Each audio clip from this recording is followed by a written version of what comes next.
Hello বন্ধুরা, তোমাদের কাছে আজকে একটা নতুন ব্লগ আর নিউ রেসিপি নিয়ে চলে এসেছি। দেখো, আমি পরশু রাতে বানিয়েছিলাম মোমো। তো কালকে পিকটা দিয়েছিলাম, বাট ভিডিওটা দিতে পারিনি। ভিডিওটা আজকে তোমাদের সাথে শেয়ার করছি। তো অবশ্যই জানিও তোমাদের ভিডিওটা কেমন লাগলো।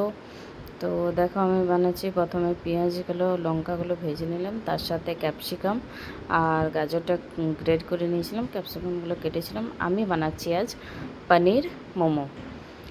তো দেখো, এখানে চাটনিটা বানাচ্ছি আর ওইদিকে সবজিগুলো ভাজছি। সবজিগুলো ভাজার পরে পনিরটা গ্রেট করে রেখেছি, ওটার সাথে ভেজে নেব। আর এখানে চাটনিটা বানাচ্ছি আমি।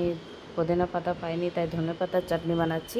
চাটনিটা দেখো, তেঁতুল, চিনি, নুন, লঙ্কা আন্দাজ মতন দিয়েছি, আর একটু জল দিয়ে চাটনিটা পিষে নিচ্ছি। আর এখানে দেখো, পনিরটাও আমি দিয়ে দিলাম। পনিরটা স্টাফিংটা বানাবার জন্য পনিরটা একটু ভেজে নিচ্ছি।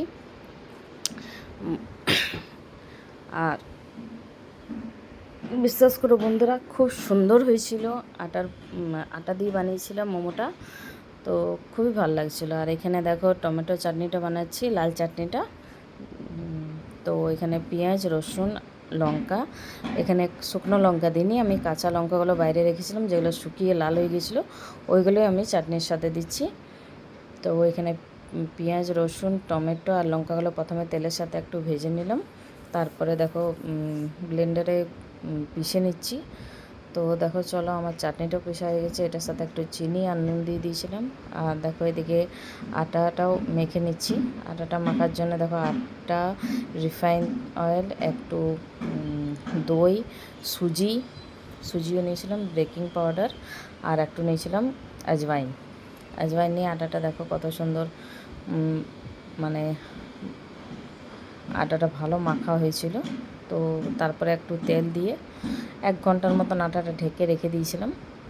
তারপরে দেখো, লইগুলো বানিয়ে নিলাম, একটু হালকা বেলে নিলাম। বেলার পরে দেখো, স্টাফিংটা দিয়ে মোমোগুলো বানিয়েছিলাম। আমি কিন্তু জালি ইউজ করিনি, আমি ইডলি যেটাতে বানাই না, ওইটাতেই মোমোগুলো আমি বানিয়েছিলাম।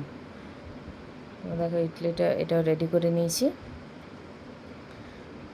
তো চলো বন্ধুরা, তোমরা একবার নিশ্চয়ই বানিয়ে দেখো। এটা খুব টেস্টিও হয়েছিল আর খুব হেলদিও হচ্ছে। এক তো ঘরে বানানো ভেজ মোমো, আর তারপরে ময়দার ইউজ আমি একদম করিনি, পিওর আটার মোমো বানিয়েছিলাম। বিশ্বাস করো বন্ধুরা, খুব ভালো লাগছিল। একবার নিশ্চয়ই বানিয়ে দেখো, খুব সুন্দর লাগবে। আমাদের খুব পছন্দ হয়েছে, আমার ছেলেরও খুব ভালো লেগেছে মোমোটা। তো এটাই আমাদের পরশু রাতের ডিনার ছিল। দেখো কত সুন্দর হয়েছে, তাই না? দেখতে খুব সুন্দর লাগছে, আর খেতেও কিন্তু দারুণ হয়েছিল। আর চাটনিগুলোর সাথে তো মানে আরোই ভালো লাগছিল।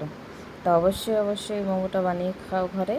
আর তোমাদের আমার এই ভিডিওটা কেমন লাগলো অবশ্যই কমেন্টে জানিও। টাটা বন্ধুরা।